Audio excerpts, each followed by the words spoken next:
Can you guys hear me? Wonderful. Well, thank you, first of all, so much for having me. I was looking at this slated in my schedule over the last few months, and I just kept thinking, it's going to be cold. It's going to be cold. But here we are, and it's not. It's basically exactly the way it is on the East Coast, where I just came from.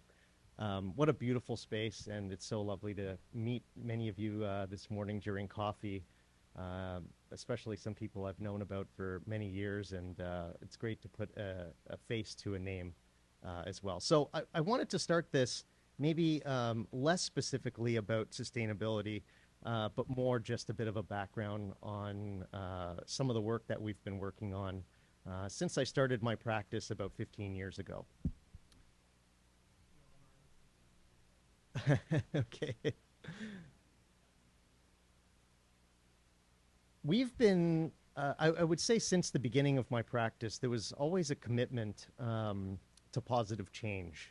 In this scenario here, this is a look-off that we designed a few years ago at Peggy's Cove, which is one of Canada's sort of jewels in Nova Scotia. It's a place where people are always visiting. It's packed throughout the year.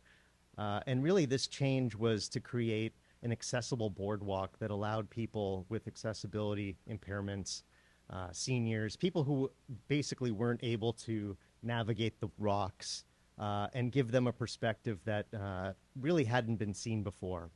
And so using kind of this beautiful sort of wood decking and this cantilever out towards the lighthouse itself, it really allowed for a variety of people who had always seen and heard of it, but knew that they weren't able to visit. So you can see here, it essentially made it accessible and easy for people throughout the year to be able to really experience this jewel without really kind of impairing the experience. And so this was definitely one of the scariest projects we ever took on.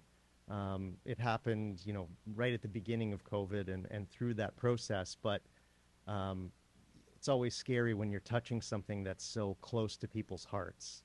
And there really was, I think, a lot of pushback right from the beginning because, you see in our cities all around us where developers have come in and really kind of taken a bold stance on something without being delicate. But this was something that I think over time and with the end result, we were able to win people over.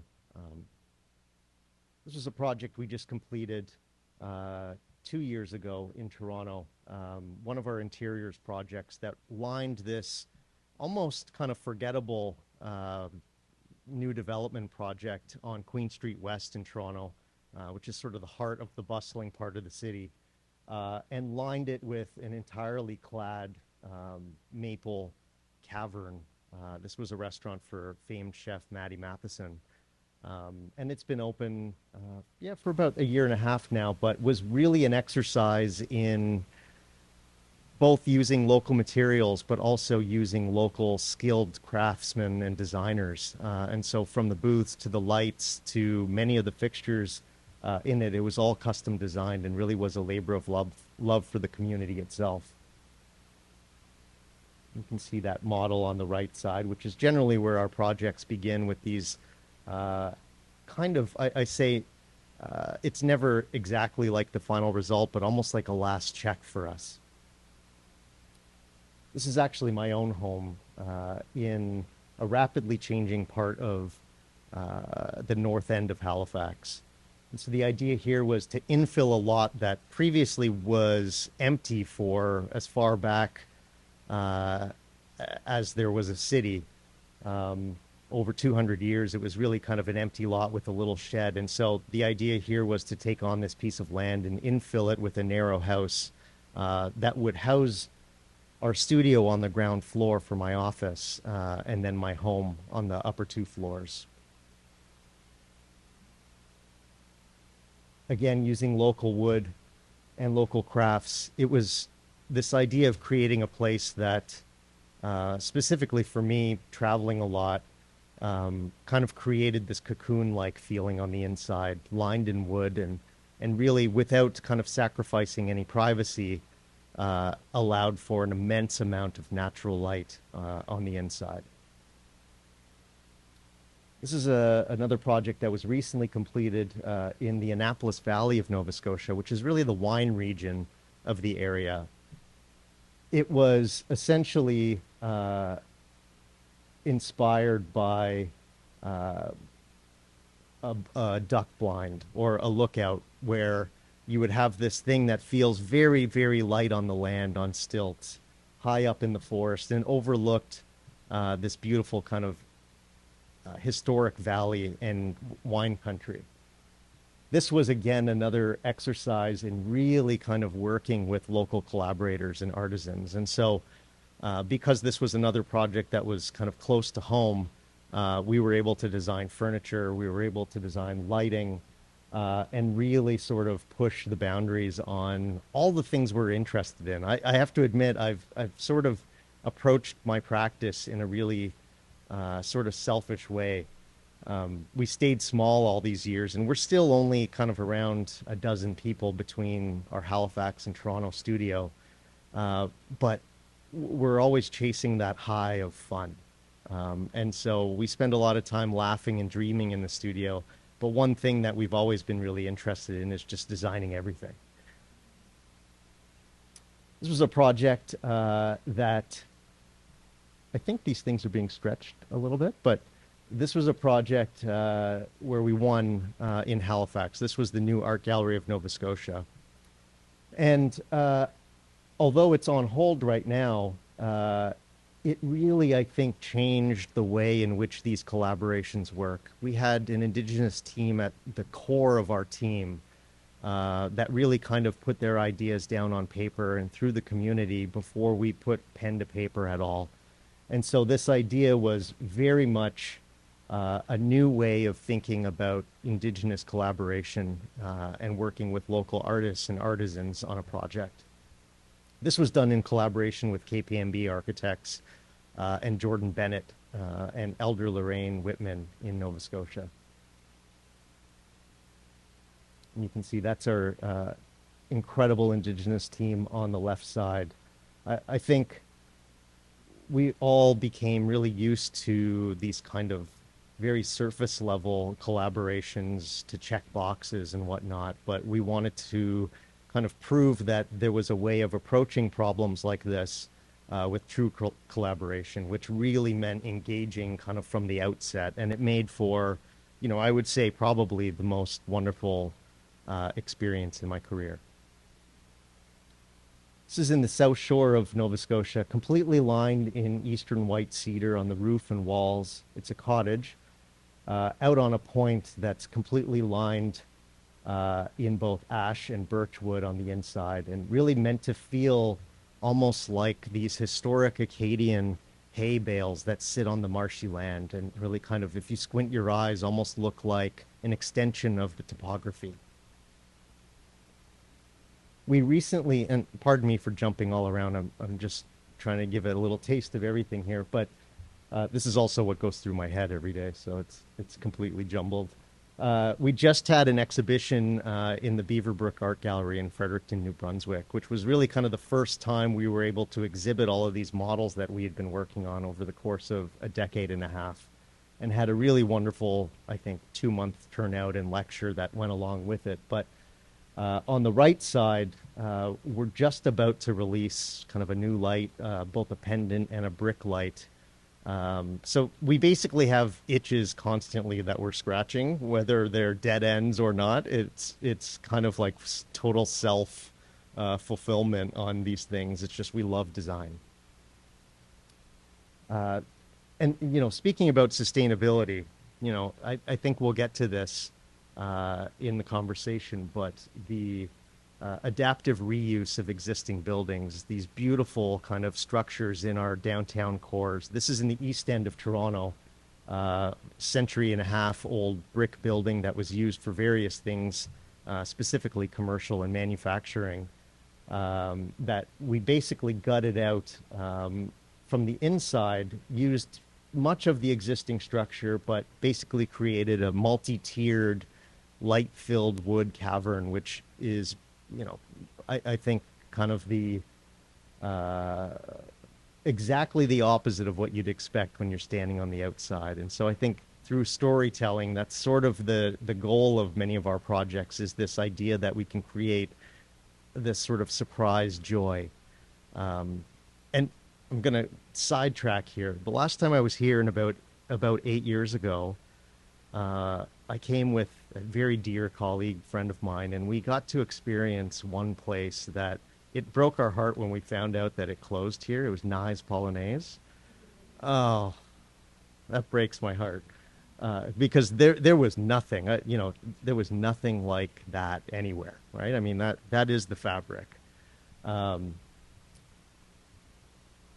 this is a project we completed a few years ago on the mountainside in the Okanagan, and really was our first sort of example of working with housing that really needed to confront this problem of forest fires in the surrounding area. And so it was really meant to be a much more resilient, much of this is code related, but I think we went further beyond to try and kind of use this as a prototype for the kind of houses that you could do in these areas that I think can withstand, at least for some time, some of the danger that exists in the area.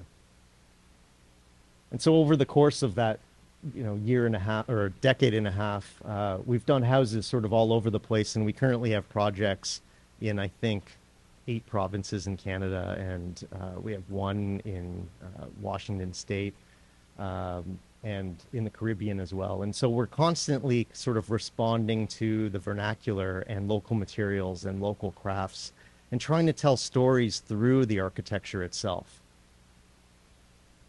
This was a project, the first of a type that we did. It's a municipal building in the on the south shore of Nova Scotia, that's completely framed in wood, and not mass timber, but actually light frame wood construction on the inside. And so within the kind of constraints of code, that was allowed.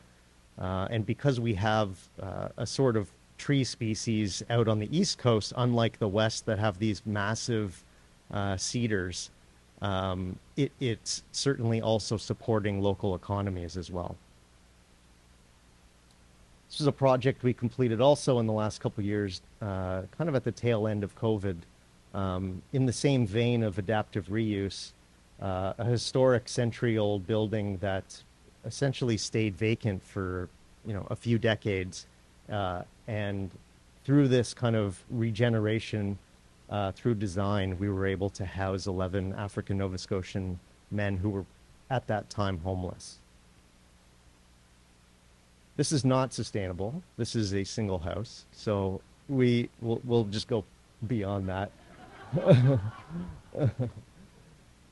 Just being honest. But sort of pushing the boundaries of local crafts again. This staircase was actually built using contemporary technologies, using 3D modeling, and built and actually put on a train and shipped to the site in, I think, 100 pieces, and put together on site like a little puzzle. And so kind of really pushing the potential of technology at the same time.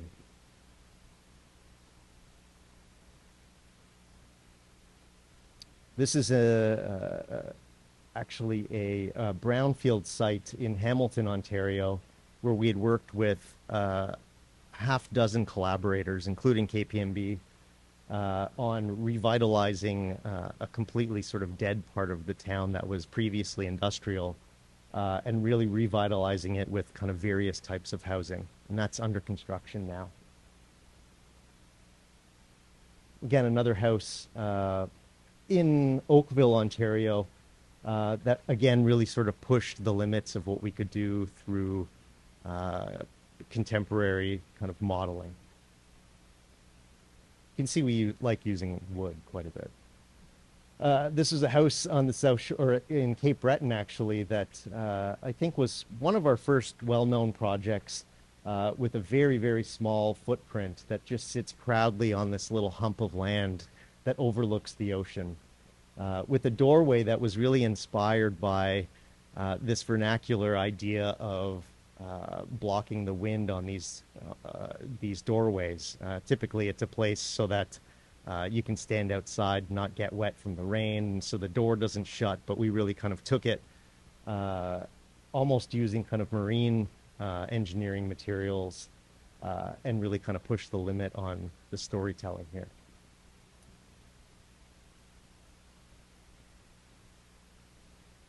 A library that we're working on right now. Again, Indigenous consultation right from the core that is in Edmonton. So we're sort of doing various types and scales and locations across the country. But this is in an area of Edmonton, a suburb area that really has a dynamic community and really kind of speaks to a new generation of libraries. I should say that the structure of this project is all mass timber, and we're using this beautiful undulating rammed earth wall that is almost has a serpentine kind of form running through the building itself. And a public park, we were finalists in this competition. We didn't end up winning, but really sought to revitalize this former parking lot area in Toronto and kind of brought this sort of almost poetic river running through it, again with Indigenous consultation at the core. So some of these houses on the coast that really, at the time, were really trying to defend itself from intense growing winds. In this part of Cape Breton, you have something called les souettes, which are these winds that roll over the highlands and kind of come barreling down at 150 kilometer an hour winds, really sort of intense. And so this house, almost with a hat with a brim down low, meant to kind of continue that landscape so that the wind rolls over it. And then finally, this house that was actually steel framed, but was drawn from this idea of the vernacular again, this idea in this kind of coastal agrarian landscape of a half gambrel roof that you see in many of the retired kind of farmsteads that really sort of looks out at the water itself, but has a very kind of secured structure that prevents it from kind of moving. That's it. Thank you, guys.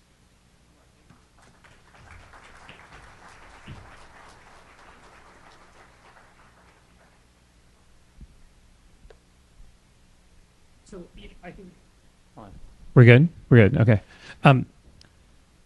So one of the things that comes to mind, especially as you're showing that kind of the dynamic practice of 15 plus years, is that this past year we've seen the temperature records being broken all across the country and in Canada.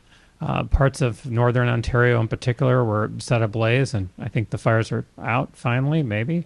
And so the question for me is to see how has that changed, and has that accelerated or dramatically shifted your team's practice? Are there questions you're asking yourselves now? Are there choices you're making now that you've had to pivot on, especially in light of how pressing issues regarding climate change are at this moment? Well, I'd say right off the bat, I think the quickest change is that people who perhaps hadn't considered living in parts of Canada are moving there because on the one side of kind of climate change, that's certainly one part of it. So we're busy as a result of that. The other is, I think it's just this pressing concern. We're dealing with, so many things at once that it's kind of reshaping the way that we think about architecture, right? Whether it's responding using kind of a data set that's always in flux, or responding to wildfires that are, seemingly in places that hadn't experienced that ever before, including our own backyard in Nova Scotia. I mean, it's both terrifying, but also, I think, really sort of points to how critical it is right now. And so I think the only way to really jump into it is, like we're doing, just kind of taking it all in at once, whether it's about using local materials or supporting local economies, or about trying to reduce the amount of concrete we use on a project due to the carbon, and experimenting with new, I think, technologies like rammed earth and mass timber that, I think Canada and parts of the US are really at the forefront of those technologies across the world. So basically just 2 feet in and just going for it.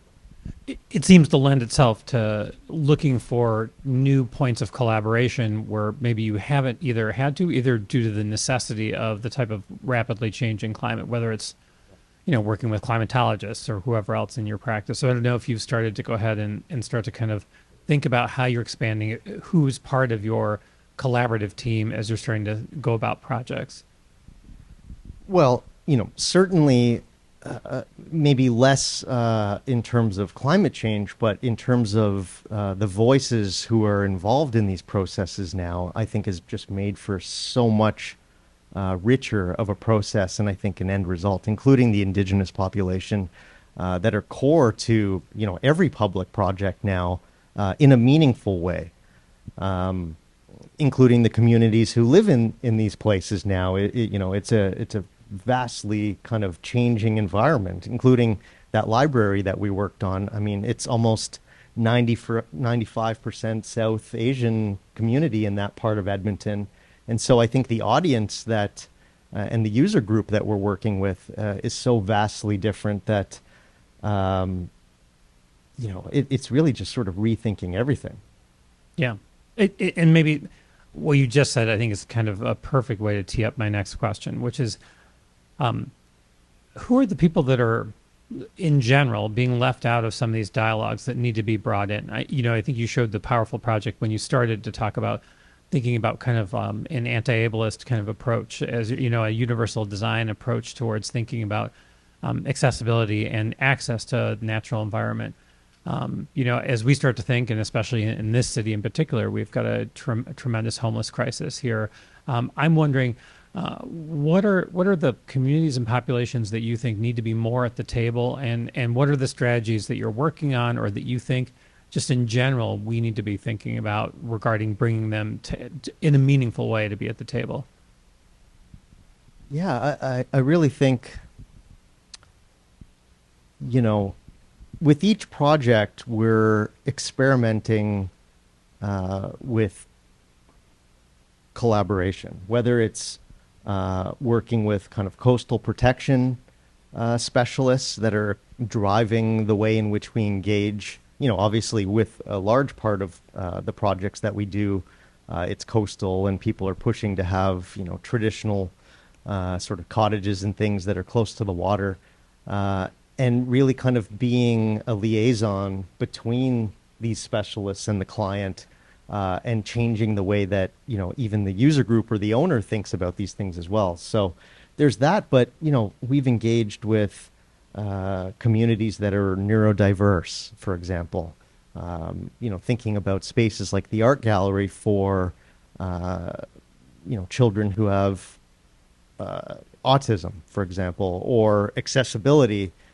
It's almost ridiculous that we didn't engage in the way that we are now before, but I think that the end result means that we're really designing for the community, right? I mean, architects are sort of famous in a way of kind of blazing down a certain path and trying not to engage with as many people as possible, because obviously all these variables get in the way of some sort of pure idea. But in the end, for I think a meaningful and successful build to occur, you need to with open heart.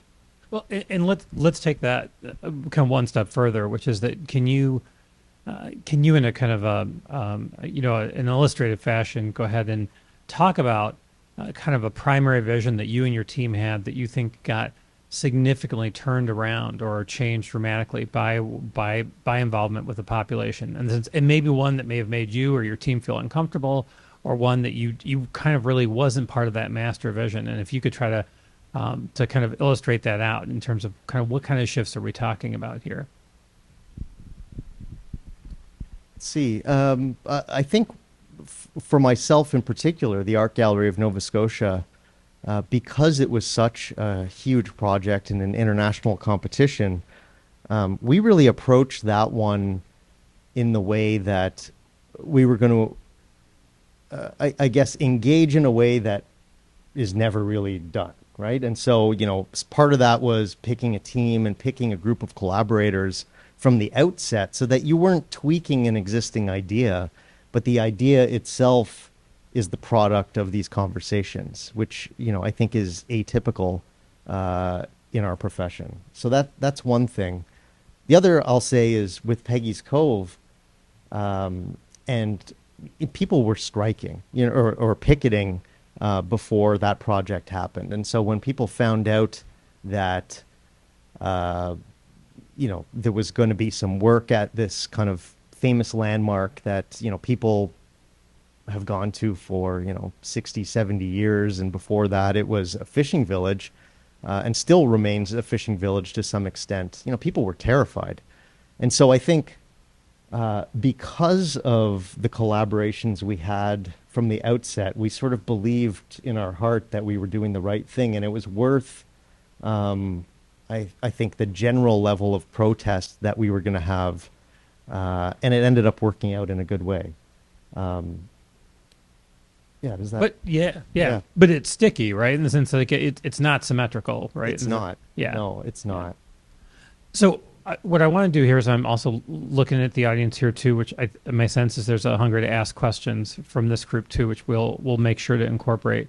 I assume there's like a roving mic or something like that, or I'll just. I should also say we didn't talk about these questions before, so I'm sweating a little. Oh yeah, no, it's gonna get ugly too, Omar. We're just like this was the amuse bouche here.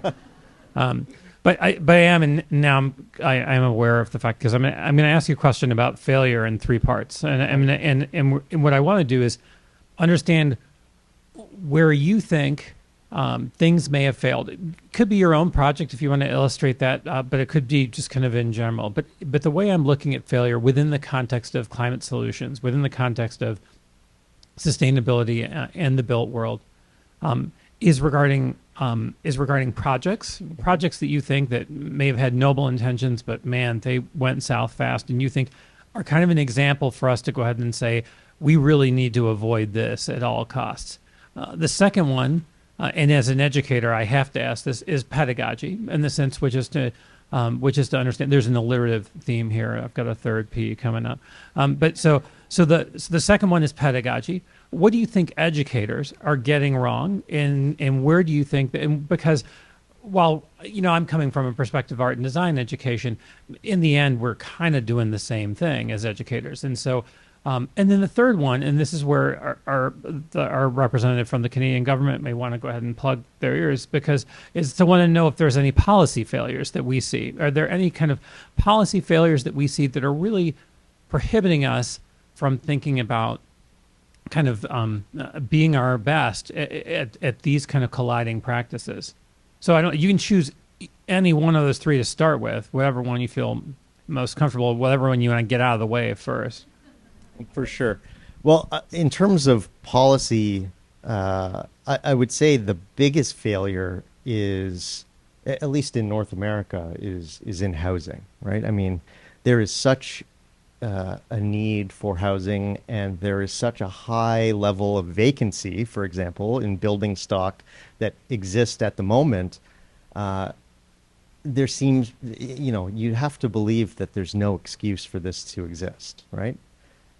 It's a failure on all of us, and you see that everywhere. It doesn't matter if you're here or you're in Halifax or, down south. We are okay with that, and that's why it exists, right? And I think that's a failure. Secondly, I think that we too easily discard existing buildings. That NISE was an example, right? Of course, developers with money and the kind of promise of more housing, not affordable housing, but more housing, too quickly and easily discard things with meaning in our cities. And in the post-COVID years, you really see the vacancy. And it doesn't matter where you are in this part of the world. You're in a downtown core that's vacant, not just Saturday and Sunday, but actually throughout the week. And so, I think true sustainability comes from an adaptive reuse of things that exist. It doesn't. You can listen to the rationale that would argue that, but I just don't believe it. Right? I think the infrastructure is there, and I think the need needs to align with that. In terms of sustainability, and those lessons that need to be taught, I think it goes along with the policy aspect. I think that it was always treated like an additional check mark if you were able to think about energy conservation or using local materials or all that, all of those things, when these should just be the norm. And so I think that the policy aspect of that is that, and it exists in other places in the world, the baseline should be much higher.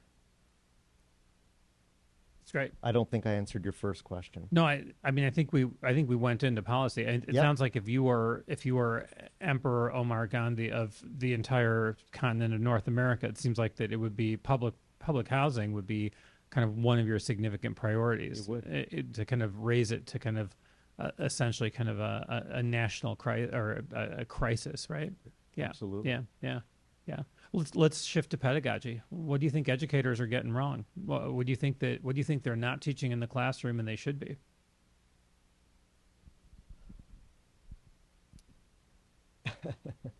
Molly could come up here and answer that too. I mean, yeah.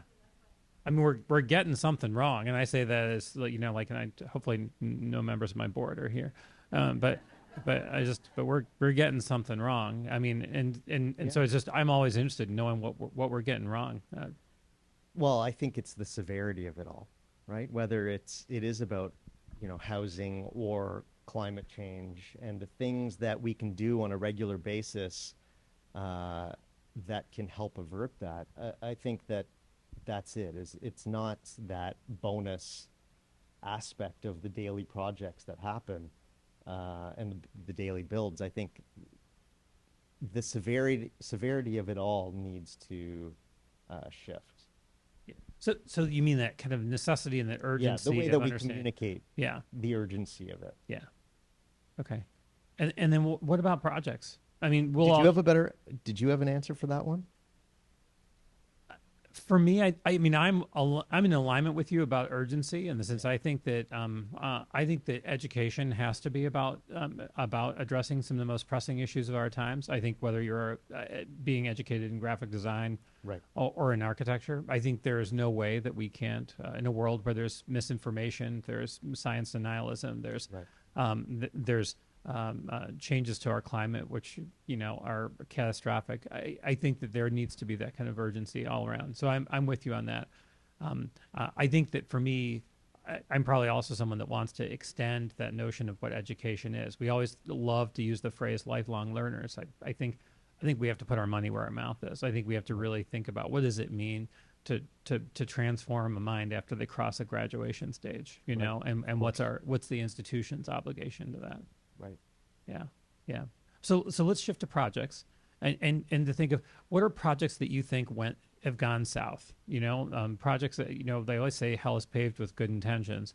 I mean, we can all keep a secret. He can be public about a single project, right? No one's going to talk about it, right? Outside this room, right? I'm trying to think. Like it doesn't have to be yours. It could be like something you could be vague, but it'd be great to go ahead and say that there was a project, and this is where you think, despite all of its intentions, regarding the context of our conversation, where do you think that they made a series of blunders? And I say this because we can talk about positivity, but I think we have to understand the negative space too. Yeah, I wouldn't say that I have a specific example, but an example that we see on a daily basis is the good intentions of approaching a project, on the client side the right way, and then, and I'm sure the other architects in the room will agree with this, whether it's about solar panels or about a higher level of insulation or, any of those things, when they get deleted due to cost. And so I think the focus of short-term cost versus long-term, and we only have so much control in those things. We bring it to the table, but then you see it start up here and then sort of end down here, and we're guilty of that too. Maybe we're not pushing hard enough on those things, but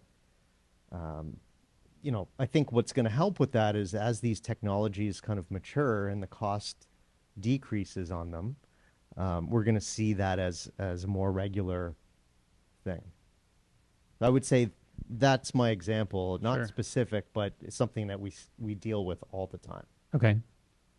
It's a diplomatic response, but I'm going to let that go. Okay. I do want to make sure that as I'm looking at time here, that if there are questions from the audience here, I see one over there, and then there's a lot of them. Okay. Emma. Be nice.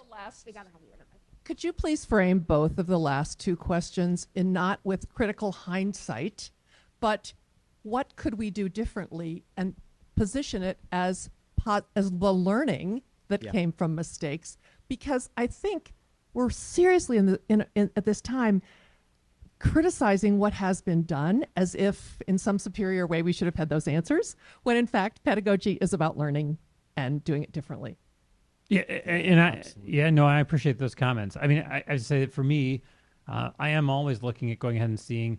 I do think it's really important, and I do that as an educator too, is to go ahead and say, hey, if we were to do this differently, if we were to do this again, what do we do differently? In the sense, like, what have we learned from this?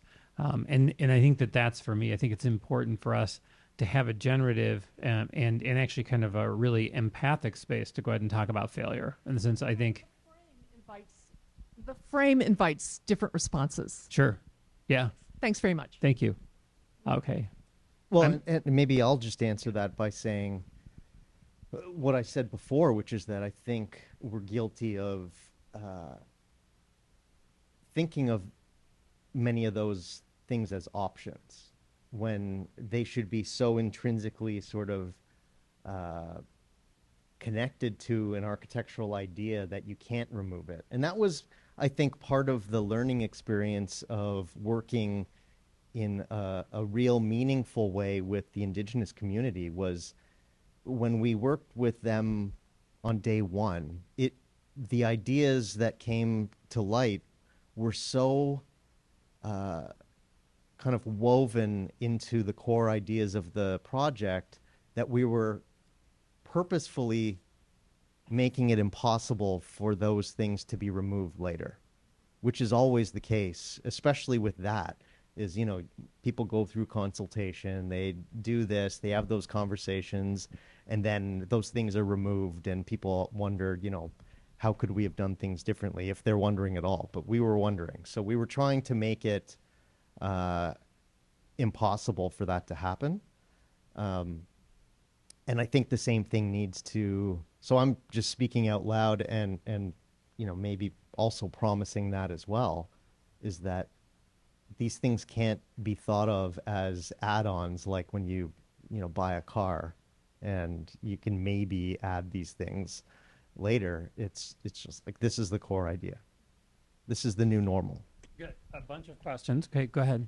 Yes, hi. I'm curious if you, in your designs or the future of architecture, if there's intention of integrating, let's say, solar panels within the design, or having rooftop gardens, or any innovative projects like that you have or others are doing. I would love to hear that. Thank you. Yeah, we are. We have, and we are on projects. The library itself, the entire roofscape is designed to be fully PV paneled. So, I think, again, in many cases, it's because those were part of the mandate from the outset. But this is like a guilt thing. Okay. You know, I'm here for you. I'm here to like hear it. Like it could be as confessional as you want it to be, but a let's lot go of the for it. times architects are guilty of going down a road or pushing for an avenue which is prettier. You know, they're kind of ugly. And so, you know, I can admit I'm guilty. I have been guilty of that in the past.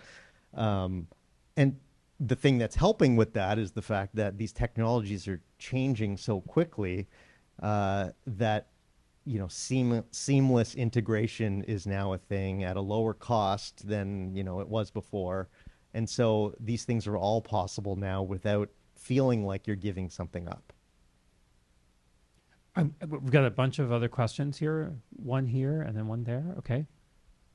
Yeah, right. Sorry to point. It's so rude. I should like thumb gesture. In regards to materials, moving forward, are there any materials that you think don't have a place in building going forward?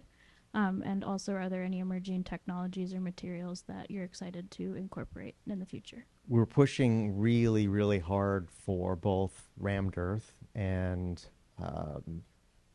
mass timber. Absolutely. And I think where we are, at least on the East Coast, with, you know, smaller trees and a kind of lumber market that is more suited to NLT, which is nail laminated timber. You know, we're certainly pushing for those things. You know, it's nice to be able to do things that check multiple boxes, right? And, you know, certainly supporting local economies is a very important thing for us. It's, you know, it's easy to pretend that buying the thing from Sweden, is the right thing to do, but there's a carbon footprint associated to all of these things, right? It's easy to just look at one aspect of sustainability.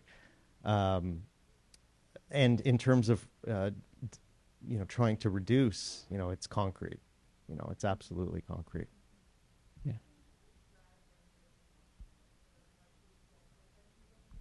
Yeah. Yeah. Good point. Thank you. Yeah, and so in the the initial question, well, your question was, could you describe rammed earth and mass timber as terminologies that folks may not be familiar with? Yeah.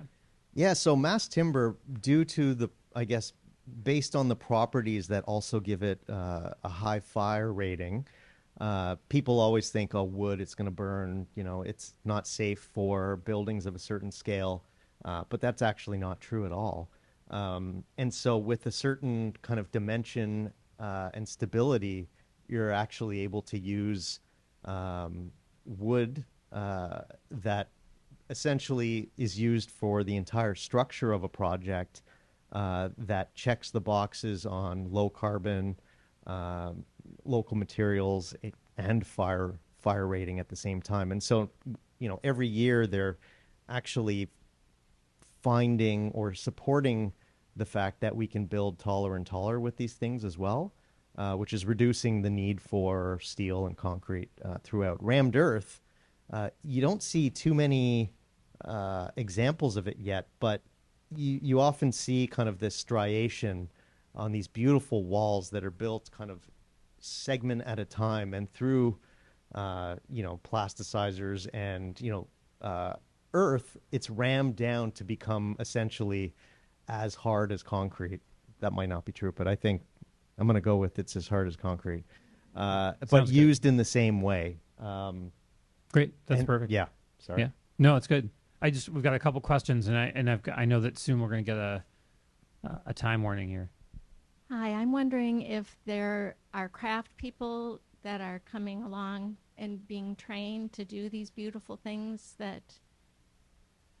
Well, there are a few though, right? So in rammed earth in particular, where we're doing a bunch of these things in and around the Toronto area, there's only a few specialists that are really experts in it, and I'm sure across Canada there's only a handful. So I think that it's increasing, you know, both from a business case for those people that are potentially interested in it, But I think what that's going to mean also is the cost is going to come down with more and more people who can do it, and it's going to, like anything else, I think become more palatable.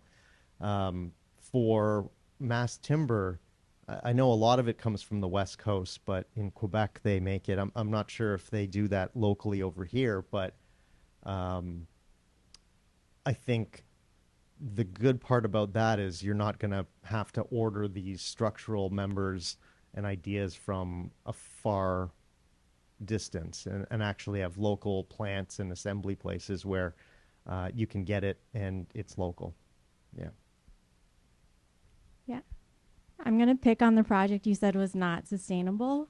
Is there a project you would turn down on its sustainability qualifications? And then kind of building on that, it sounds like a lot of sustainability considerations are kind of an afterthought, or you try to squeeze them in if you can. What would it take to really change it so that true, like, sustainability was an incentive for the industry? Yeah, I mean, I do feel, although we're really proud of elements of that project, and I would say with the housing in the houses in general, that's always been somewhat of a place for us to experiment with technologies and forms and ideas that we can now bring to the public work that we're being allowed to work on. Because, as it goes in the profession, it takes a long time before you can do those, and people start with, cottages and additions to bathrooms and all this sort of stuff. So there is a part of me that does feel uncomfortable about the fact that a place is that big for one family, like it's like 11,000 square feet or something. But I'll be really honest with you here. So there is the experimental side of it, which is a plus.